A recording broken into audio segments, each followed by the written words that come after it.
adalah jangan membuka celah sedikit pun. Jangan buka celah sedikit pun. Semua circle, semua saluran yang bisa membuat mengarah kepada maksiat kita jauhi. Kita jauhi. Kalau tahu di sana teman-teman buruk, jangan dekat-dekat. Kalau tahu ini areal berbahaya, jangan ke situ. Jangan sok alim. Rasulullah menyebutkan tentang pintu-pintu maksiat. Pintu-pintu maksiat Rasulullah gambarkan seperti pintu yang terbuka dan cuma ada sitar yang menutup pintu tersebut. Kalau dibuka dengan mudahnya dan mudah begitu masuknya. Sampai ada penasihat berkata, "Ya Abdullah, waihaka la taftahu." Jangan kau buka sitar itu. Innaka in taftahu taliju. Kalau kau buka kau pasti masuk. Saya bisa bayangkan ini hadis Nabi. Hadis Nabi Rasulullah ucapkan 1000 tahun yang lalu, cocok dengan zaman sekarang. Sekarang tinggal klik, kalau udah klik selesai. Banyak berseliweran di depan kita di medsos kita atau di HP kita. Jangan diklik-klik. Kita kasih celah. Bagaimana Nabi Yusuf alaihissalam bisa selamat dari godaan Zulekha? Zulekha berkata di hadapan teman-temannya, dia berkata, ya, walaqad rawatuhu an nafsihi fasta'sam. Aku telah merayunya, namun dia bersikeras, kekeh, tidak mau nengok sedikit pun. Tidak kasih celah sedikit pun. Kalau mau selamat begitu caranya, jangan kasih celah sedikit pun. Kapan kita kasih celah, kita ke bawah. Lihatlah ketika Jurej, Rasulullah cerita Jurej, ahli ibadah, sampai orang-orang hasad sama dia. Sampai datanglah seorang wanita pelacur tercantik. Dia bilang, itu urusan saya Jurej, saya akan menggoda dia. Urusan saya. Naiklah dia ke kuil Jurej, dia panggil Jurej, Jurej. Mungkin kalau zaman sekarang abang, waduh, mas, akhi. Jurej tidak nengok sama sekali, sehingga perempuan itu putus asa. Karena kalau nengok pasti tertarik ya, akhi. Laki-laki normal lihat cewek cantik tergoda enggak? Kalau enggak tergoda enggak normal. Dia baru tertarik lihat laki-laki ganteng. Ada apa-apa ini? Kalau normal pasti tertarik. Tapi Jurej tidak kasih celah sehingga dia selamat. Masalah zaman sekarang kita kasih celah. Jangan kasih celah. Fitnah apapun yang celah.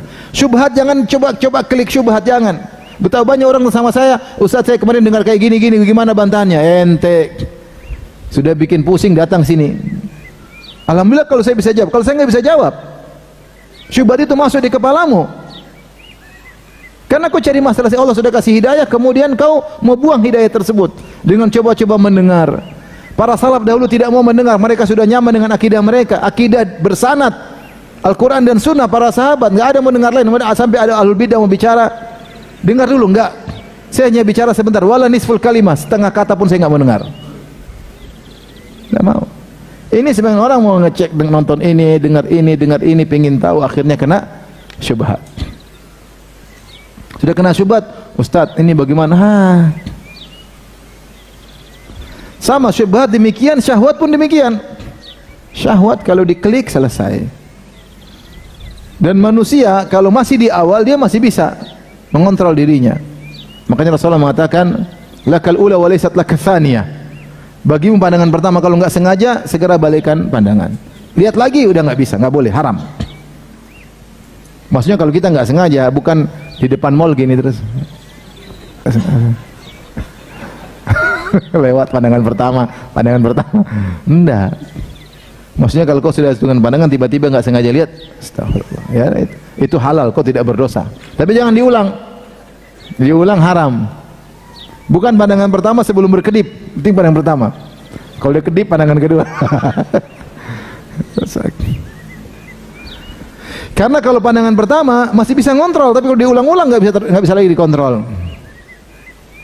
Kullul hawadithi mabda'uhu minan nazar wa mu'dhamun nar min mustasgharis syarar. Seluruh malapetaka dimulai dari pandangan, dan api yang besar dimulai dari percikan-percikan api. Mulai di pandangan.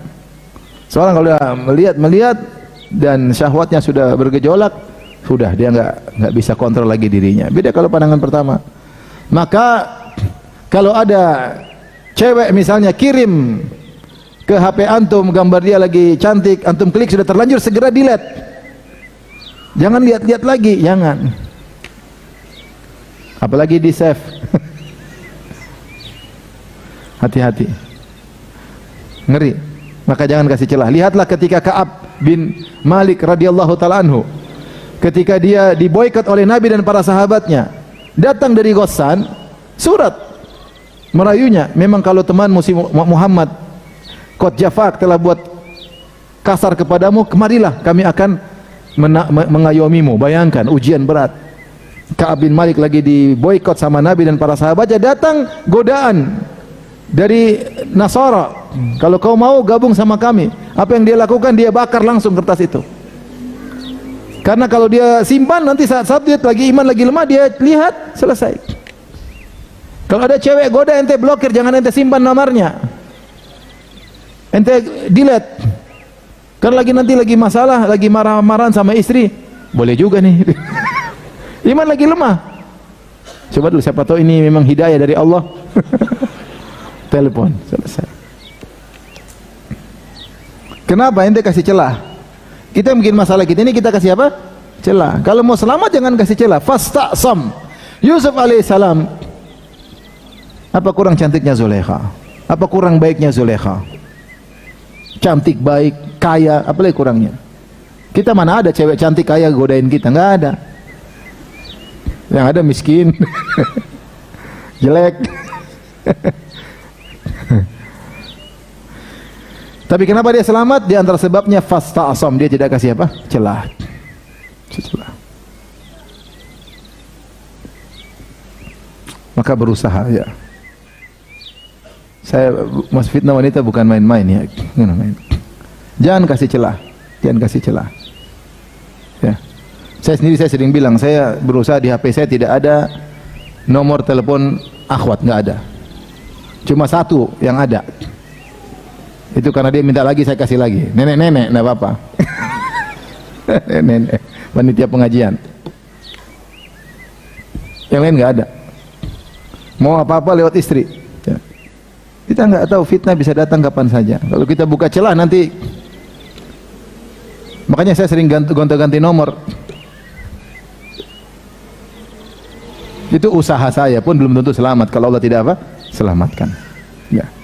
Usaha dari hamba yang miskin ini ya, karena tahu tentang bahayanya fitnah apa? Wanita. Ini jadi masalah, kita kasih celah. Kita ngeklik, itu masalahnya kita ngeklik. Penasaran, begitu ngeklik, selesai, waktu habis. Nonton macam-macam lah, nonton film Korea lah, nonton film Hollywood lah, habis umur. Betapa sering akhwat cerita ke saya, Ustadz, suami saya sering nonton.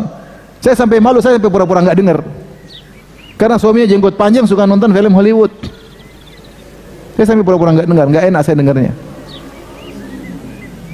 Kenapa? Kasih celah diri sendiri, buka pintu fitnah. Kalau mau selamat, jangan pernah ragu-ragu untuk menutup pintu fitnah. Jangan coba-coba untuk klik. Wahai haka ya Abdullah, la taftahu innaka in taftahu talijhu. Celaka engkau, jangan kau klik. Kalau sekali kau klik, kau akan masuk dalamnya. Masuk dalam lautan sampah. 1 jam, 2 jam nonton film, istrinya maksiat semua. Dengar musik, perempuan terbuka auratnya, buang waktu.